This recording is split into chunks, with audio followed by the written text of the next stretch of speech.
ओम शांति। अजय बोले गायकर 6/4/2023 मीठा मीठा बाप जनता मीठी मीठी बार एड़ी कोई गफलत करो, एड़ी कोई गफलत न करो जैसा माया जो थप्पड़ लगाना जो चांस मिले, जैसा माया के थप्पड़ लगाना जो चांस मिले, एड़ी कोई गफलत न करो। अगर श्रीमती न हलदाओ ता माया थप्पड़ मारे मुंह फेरी वरती।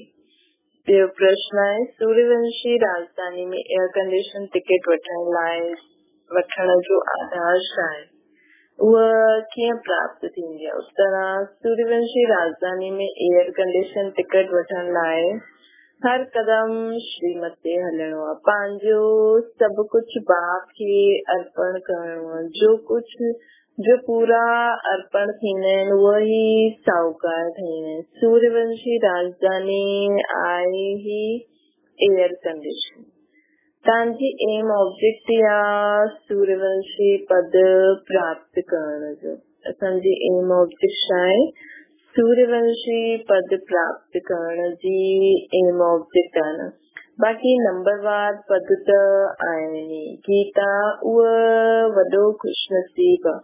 ओम शांति। हिन गीत जो अर्थ तव्हां ब्रह्मण कुलभूषण ई ॼाणदा आहियो। हाणे तव्हां ॿार ब्रह्मण संप्रदाय आहियो, पोइ दैवी संप्रदाय थींदा। ॿारनि खे बाप भी समझाए थो, जबकि बेहद जो बाप सम्मुख आहे ऐं हुननि सां बेहद जो वरसो तो मिले न।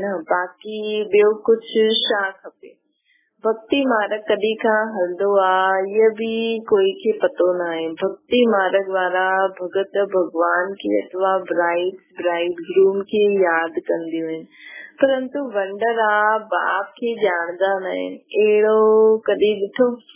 सजनी साधन खे न ॼाणे त यादि करे कीअं सघे?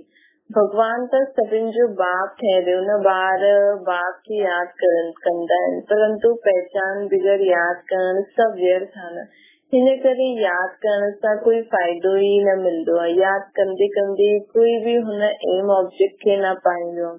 भगवान केरु आहे, हुन सां छा मिलंदो आहे, कुझु बि न ॼाणदा आहिनि। एतिरा सभु धर्म आहिनि, क्राइस्ट, बौद्ध आदि प्रिस्क्रिप्टर अथवा धर्म स्थापन करण वारा। उन धर्म स्थापन करण वारनि खे उन्हनि खे फॉलोअर्स यादि कंदा आहिनि। जंहिं धर्म स्थापन कयो उन्हनि खे उन्हनि जा फॉलोअर्स यादि कंदा आहिनि, परंतु उन्हनि खे यादि करण सां असांखे छा मिलंदो कुझु बि पतो न आहे। हिन सां त जिस्मानी पढ़ाई सुठी। एम ऑब्जेक्ट त बुद्धि में रहंदी आहे न। बाप सां छा मिलंदो आहे, टीचर सां छा मिलंदो आहे, उहो सम्झी सघंदा आहियूं। गुरु सां छा मिलंदो आहे इहो कोई बि न सम्झी सघंदा आहिनि। हाणे तव्हां ॿारनि खे निश्चय थियो कि असां बाप जा ठहिया आहियूं। बाबा असांखे 5000 वर्ष पहिरियों मुआफ़िक अची करे स्वर्ग जो मालिक था ठाहिनि अथवा शांति धाम जो मालिक था ठाहिनि। बाप चईंदा आहिनि लाडला ॿार तव्हां मूंखे पंहिंजो बाप चईंदा आहिनि लाडला ॿार तव्हां मूंखां पंहिंजो वरसो वठी वठो न। सभु चईंदा आहिनि हा बाबा छो न। अच्छा, चंद्रवंशी रामपद पाइण में राज़ी आहियो? तव्हांखे छा खपे? बाप सौगात खणी आया आहिनि। तव्हां सूर्यवंशी लक्ष्मी खे वरदो या चंद्रवंशी सीता खे? श्री राम जे पुजारी श्री कृष्ण जो नाम ॿुधी न सघंदा आहिनि। श्री राम खे त्रेता में, श्री कृष्ण खे द्वापर में खणी आहिनि। उहे सम्झंदा आहिनि राम वॾो। हाणे इहा हुननि जो आपस में झगड़ो थी वेंदो। जे नंढे ॿारनि जो झगड़ो थींदो आहे न, बाप बि सम्झाईंदा आहिनि हू बहू जीअं कल्प पहिरियों सम्झायो हुयो। वरी खां सम्झाइनि था न बाबा सभिनि खे। तव्हां पोइ वरी खां अची करे वरसो वठो था। तव्हांजी एम ऑब्जेक्ट आहे बेहद जे बाप खां वरसो वठण। उहा आहे सूर्यवंशी राजपथ। सेकेंड आहे चंद्रवंशी। जीअं एयर कंडीशन सां ऊंच त कुझु त थींदो आहे न। Air condition first class second class थींदो आहे त सत्य जी पूरी राजधानी एयर कंडीशन समझो, पोइ फर्स्ट क्लास त बाप चईंदा आहिनि त एयर कंडीशन जो सूर्यवंशी राज्य वठो या चंद्रवंशी फर्स्ट क्लास जो। एयर कंडीशन जो सूर्यवंशी या चंद्रवंशी जो फर्स्ट क्लास जो, हुन सां बि कम पर त पोइ सेकेंड क्लास में नंबरवार वारिस ठहो, पोइ तव्हां पुठियां पुठियां अची करे राज्य पाईंदव। न त थर्ड क्लास प्रजा आहे न, पोइ हुननि में बि टिकट रिजर्व हूंदी आहे। First class reserve, second class reserve, नंबरवार दर्जा त हूंदा आहिनि। सुख त हुते आहे ई, बाक़ी कंपार्टमेंट त अलॻि अलॻि हूंदो न। साहूकार रात में टिकट वठंदो एयर कंडीशन जी, तव्हांजे में साहूकार केरु ठहींदो जो सभु कुझु बाप खे ॾेई छॾंदो। बाबा ये सभु कुझु तव्हांजो आहे। भारत में ही महिमा ॻायल आहे न, सौदागर, रत्नागर, जादूगर। भारत में महिमा ॻायल आहे बाबा जी। बाबा सौदागर भी आहे, रत्नागर भी आहे, जादूगर भी आहे। ये महिमा है बाप जी न कि श्री कृष्ण जी। श्री कृष्ण त वस्तु वतो हुई, सत्युग में प्रारब्ध पाई हुई, उहो पोइ बाप जो ठहियो आहे न। प्रारब्ध कॾहिं खां काथे त पाई हूंदी न। लक्ष्मी नारायण सत्युग में प्रारब्ध भोगदा न। हाणे तव्हां ॿार सुठी रीति ॼाणदा आहियो त ज़रूर हुननि पास्ट में प्रारब्ध ठाही हूंदी। भारत जी महिमा ॾाढी आहे न। भारत जेतिरो ऊंच देश कोई थी न सघे। भारत ही परमपिता परमात्मा जो बर्थ प्लेस आहे न। इहा राज कोई जी बुद्धि में न वेंदो कि भारत ही परमपिता परमात्मा जो बर्थ प्लेस आहे। इहा राज कोई जी बुद्धि में न वे। परमात्मा ही सभिनि खे सुख शांति ॾींदा आहिनि। अधु कल्प जे लाइ नंबर भारत नंबर 1 तीर्थ आहे न, परंतु गीता में नाम विझी छॾियो अथनि श्री कृष्ण जो। हिन लाइ हिननि जो मर्तबो घटि थी वियो आहे, न त सभी मनुष्य हुन बाप खे मञनि। ॿियो कंहिंखे फूल चढ़ाइनि न। सर्व जो पतित पावन बाप, उन्हनि खे सोमनाथ भी चइबो आहे। शिव ते सभी अची करे मथो टेकदा आहिनि, परंतु ड्रामा अनुसार हिकु बाप खे भुलजण सां सृष्टि जी हालत कहिड़ी थी वई आहे न। हिन करे शिव बाबा चईंदा आहिनि कोई त लिमिट ठाहींदो न। हाणे बाप चए थो अशरीरी थियो। बाबा सभिनि खे चवनि था अशरीरी थियो, पंहिंजे खे आत्मा निश्चय करो। मां आत्मा कंहिंजी संतान आहे, ये कोई ॼाणदो न आहे। वंडर आहे न, चईंदा बि आहिनि ओ गॉड फादर रहम करो। शिव जयंती भी मनाईंदा आहिनि, परंतु वो कॾहिं आया ये कोई न ॼाणदा आहिनि। ये 5000 वर्ष जी ॻाल्हि आहे न। बाप ही अची करे नई दुनिया सत्युग जी स्थापना था करनि। सत्युग जी आयु लंबी लाखों वर्ष त आहे न। बाप ॿारनि खे केतिरो सहज सम्झाईंदा आहिनि। सिर्फ यादि करो, गृहस्थ व्यवहार में रहंदे हुए कमल फूल समान ठहो। विष्णु के भी सभी अलंकार ॾिना आहिनि। शंख भी आहे, कमल पुष्प भी आहे। वास्तव में देवताउनि खे ये अलंकार थोरी ॾीबा आहिनि।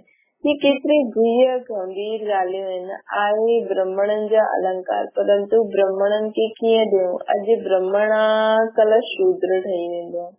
ब्रह्म कुमार खां शूद्र कुमार ठही वेंदा आहिनि। माया देरी न कंदी आहे। अगरि कोई गफ़लत कई त बाप जी श्रीमत ते न हलियो, बुद्धि ख़राब थी त माया सुठी रीति टमाट मारे मुंहुं फेरे ॾींदी आहे। मनुष्य गुस्से में अची करे चईंदा आहिनि न थप्पड़ माराए त मुंहुं फेरजी वञे, त माया भी अहिड़ी आहे। बाप खे भुलिजी माया हिकु सेकेंड में थप्पड़ लॻाए मुंहुं फेरे ॾींदी आहे न। हीअं हिकु सेकेंड में जीवन मुक्ति पाईंदा आहिनि। हिकु सेकेंड में जीवन मुक्ति ख़तम करे ॾींदा आहिनि। हाणे हिकु सेकेंड में जीवन मुक्ति पाईंदा आहिनि। हाणे हिकु सेकेंड में पोइ ख़तम थी वेंदी आहे। त बाबा जीवन मुक्ति केतिरा सुठनि खे माया पकड़े वठंदी आहे न। ॾिसंदा आहिनि कि काथे गफ़लत में आहिनि त जब थप्पड़ लॻाए ॾींदी आहे। बाप त ॿारनि जो मुंहुं पुराणी दुनिया सां फेरे करे नई दुनिया तरफ़ करे वठंदा आहिनि। बाबा त बाबा चईंदा आहिनि कि मां त पंहिंजे ॿारनि जो मुंहुं नई दुनिया तरफ़ कंदो आहे। लौकिक बाप कोई गरीब हूंदो आहे, पुराणी झोपड़ी में रहंदो आहे, पोइ नयो ठाहींदो आहे त ॿारनि जी बुद्धि में वेही रहंदो आहे कि बस हाणे नयो मकान तयार थिए त वेंदासीं, इहो पुराणो तोड़े ॾींदासीं। तव्हांजे लाइ बि हाणे बाप जे हथेली ते असांजे लाइ बि बाप हथेली ते इष्ट खणी आयो आहे, वो वैकुंठ खणी आयो आहे। चईंदा आहिनि लाडला ॿार आत्माउनि सां ॻाल्हाइनि था न बाबा, हिन अखियुनि सां हिन अखियुनि द्वारा तव्हां ॿारनि खे मां ॾिसां थो न, हिन अखियुनि द्वारा ब्रह्मा बाबा जी अखियुनि द्वारा बाबा सभिनि ॿारनि खे ॾिसंदा आहिनि। कश्मीर में ब्राह्मण माण्हू हूंदा आहिनि, श्राद्ध आदि बि हुते खाराईंदा आहिनि। ब्रह्मा ब्राह्मणनि में आत्माउनि खे सॾु कराईंदा आहिनि। ये सभी साक्षात्कार जो राज रखियो आहे न, ईअं न कि आत्मा कोई उतां निकिरी करे ईंदी, पंहिंजे वॾनि जी आत्मा खे सॾु कराईंदा आहिनि, हुननि जे लाइ सभु कुझु तयार कंदा आहिनि। सम्झंदा आहिनि फलानी जी आत्मा ईंदी, पोइ हुननि खां पुछबो बि आहे, अॻियां आत्मा ॻाल्हाईंदी बि हुई, पोइ हुननि खां पुछबो आहे तव्हां राजी ख़ुशी आहियो, उहे ॿुधाईंदा बि हुया। इहे बि ड्रामा अनुसार हलंदो आहे। कॾहिं कॾहिं ॿुधाईंदा बि आहिनि मां फलाने घर में जन्म वरितो आहे। इहे सभु साक्षात्कार जी रीति ड्रामा में ठहियल आहे जो रिपीट थींदी रहंदी आहे। बाक़ी आत्मा कोई ईंदी न आहे। अॻियां टेबल में बि सॾु कंदा हुया, बाबा खे सभी अनुभव आहे। हाणे टेबल में त आत्मा अची न सघे, जे कुझु कयो उहो ड्रामा में हुयो, सो थियो। ड्रामा खे केतिरो सुठी रीति पकड़णो खपे न। भोग लॻायो, आत्मा खे सॾु कयो, इहे सभी ड्रामा में हूंदा। हिन में संशय जी कोई ॻाल्हि कोन्हे। नयो आदमी न सम्झण जे कारण मूंझंदा आहिनि। बाप जादूगर बि आहे न, सम्झाईंदा आहिनि। मां बि ड्रामा जे वश आहियां न, हीअं न ड्रामा बग़ैर कुझु करे सघंदो आहे न। ॿार बीमार पईंदो आहे, हीअं न मां ठीकु करे ॾियां, ऑपरेशन कराइण सां छुड़ाए ॾींदो आहे न। कर्म भोग त सभिनि खे भोगणो ई पवंदो आहे। तव्हांजे मथां त बोझ ॾाढो आहे, छो जी तव्हां सभिनि खां पुराणी आत्मा आहियो न। सतो प्रधान सां हिकदमि तमो प्रधान ठही आहियो। हाणे तव्हां ॿारनि खे बाप मिलियो त बाप सां वरसो वठणो खपे न। तव्हां ॼाणंदा आहियो कल्प कल्प सां ड्रामा अनुसार बाप खां वरसो वठंदा आहियूं। जो सूर्यवंशी चंद्रवंशी घराने जा हूंदा वो अवश्य ईंदा। जो देवी देवता हुया पोइ शूद्र ठही विया, पोइ उहे ब्राह्मण देवी संप्रदाय ठहींदा। जो असां देवी देवता घराने जी आत्मा हुयासीं, हाणे शूद्र ठहिया आहिनि, असां वरी खां ब्राह्मण ठही करे देवी संप्रदाय जे लाइ तयार था थियूं। ये ॻाल्हियूं बाप बग़ैर कोई सम्झाए न सघे। बाप खे ॿार केतिरा मिठा लॻंदा आहिनि न। चईंदा आहिनि तव्हां उहो ई कल्प पहिरियों वारा मुंहिंजा ॿार आहियो, मां कल्प कल्प अची करे तव्हांखे पढ़ाईंदो आहे। केतिरी वंडरफुल ॻाल्हियूं आहिनि। निराकार भगवान वाच्य आहे न। बाबा चए थो मां कल्प कल्प अची करे तव्हांखे पढ़ाईंदो आहे। केतिरी वंडरफुल ॻाल्हियूं आहिनि। निराकार भगवान वाच्य शरीर सां वाच्य कंदा आहिनि। शरीर अलॻि थी वेंदो त आत्मा वाच्य न करे सघंदी, आत्मा डिटैच थी वेंदी। हाणे बाप चए थो अशरीरी थियो, हीअं न प्राणायाम आदि कराइणो आहे न, सम्झणो आहे मां आत्मा त अविनाशी आहे, मुंहिंजी आत्मा में 84 जन्मनि जो पाठ भरियल आहे। बाप ख़ुदि चईंदो आहे मुंहिंजी आत्मा बि जो एक्ट कंदी आहे उहो पाठ सॼो भरियल आहे न। भक्ति मार्ग में बि उहो ई पाठ हलंदो आहे। कोई शराब पीती न त टेस्ट जो पतो ई न पवंदो न। ज्ञान बि जॾहिं वठनि तॾहिं पतो पए। ज्ञान सां ई त सदगति थींदी आहे न। बाप चईंदो आहे मां सर्व जो सदगति दाता आहियां, सर्व दया लीडर्स आहियां न। केतिरी किस्म किस्म जी ॻाल्हियूं आहिनि। वास्तव में त सर्व ते दया करण वारो बाप ई आहे न। सभी चईंदा आहिनि हे भगवान रहम करो, त सभिनि ते रहम कर, उहो कंदो आहे न। बाक़ी सभु ख़ुदि ते रहम करण वारा आहिनि। बाबा सदन ते रहम करण, बाक़ी सब खुद ते रहम करण। बाप तो सॼी दुनिया खे सुठो प्रदान ठाहे ॾींदो, हुनमें तत्व बि अची वेंदी। ये कम हिकु बाबा जो ही आहे, जो सर्व दया जो अर्थ केतिरो वॾो आहे न, हिकदमि सर्व ते दया करे ॾींदी। स्वर्ग जी स्थापना में कोई भी दुखी न थींदी, स्वर्ग जी स्थापना में कोई भी दुखी न थींदो। उते नंबरवार फर्नीचर वैभव आदि मिलदा आहिनि। दुख ॾियण वारा जानवर, मक्खी मच्छर आदि हिते कुछ भी न हूंदा। हिते भी वॾे माण्हुनि जे घर में केतिरी सफ़ाई हूंदी आहे न, कॾहिं तव्हां मक्खी न ॾिसंदव, कोई मच्छर घुसी न सघे। स्वर्ग में कोई जी ताक़त न जो अहिड़े गंद करण वारा कोई चीज हुजे न। नेचुरल फूल आदि जी खुशबू रहंदी आहे न। तव्हांखे सूक्ष्म वतन में शिव बाबा शुभ रस प्यारदा आहिनि। हाणे सूक्ष्म वतन में त कुछ आहे न, इहे सभु साक्षात्कार थींदो आहे। वैकुंठ में केतिरा सुठा फल बगीचा आदि हूंदा आहिनि, सूक्ष्म वतन में थोड़ी बगीचा रखल हूंदा। इहे सभी साक्षात्कार थींदो आहे न। हिते वेठे तव्हां सभी साक्षात्कार कंदा आहियो। गीत भी ॾाढो फर्स्ट क्लास आहे। तव्हां ॼाणदा आहियो असांखे बाप मिलियो आहे, ॿियो छा खपे। बेहद जे बाप सां बेहद जो वरतो वठिणो आहे त बाप खे यादि करणो पए न। बेहद जे बाप खां बेहद जो वरतो वठिणो आहे असांखे, त अहिड़े बाप खे यादि करणो पए न। बाप जी मत मशहूर आहे न, श्रीमत सां असां श्रेष्ठ ते श्रेष्ठ ईंदासीं। सन्यासी चवंदा आहिनि ये कागविष्ट समान सुख आहे, परंतु उन्हनि खे पतो ई न आहे कि सत्य में सुख ई सुख हूंदो आहे न। नंढेपन में राधे कृष्ण आहिनि, इन्हनि जे चरित्र आदि कुछ न आहिनि। स्वर्ग में ॿार हूंदा ई आहिनि सुठा, पर करके मुरली सां डांस आदि कंदा हूंदा, बाक़ी ज्ञान न ॿुधाईंदा हूंदा। श्री कृष्ण खे मुरली ॾेई छॾी। बाबा चवनि था श्री कृष्ण खे मुरली ॾेई छॾी तॾहिं भला। हाँ, ऐं सरस्वती काॾे वई?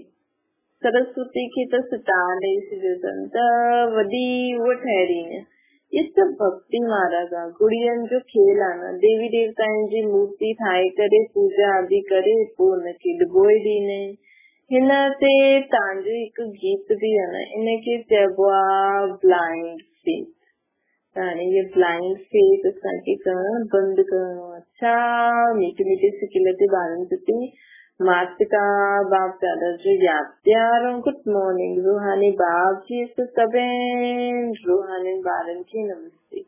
असांजी बि रूहानी माता पिता बाप दादा खे यादि प्यार गुड मॉर्निंग ऐं नमस्ते। धारणा जे लाइ मुख्य छा, हर हिकु हिन ड्रामा जे वश आहे। हिन ड्रामा जी कहिड़ी बि सीन खे ॾिसी संशय न उठाइणो। ड्रामा जे हर राज खे ॾिसी सुठी रीति समझी करे अडोर रहणो। हिन ड्रामा में जो बि थिए थो हुनजे राज खे समझी करे सुठी रीति समझी करे सदा असां सभिनि आत्माउनि खे अडोर रहणो।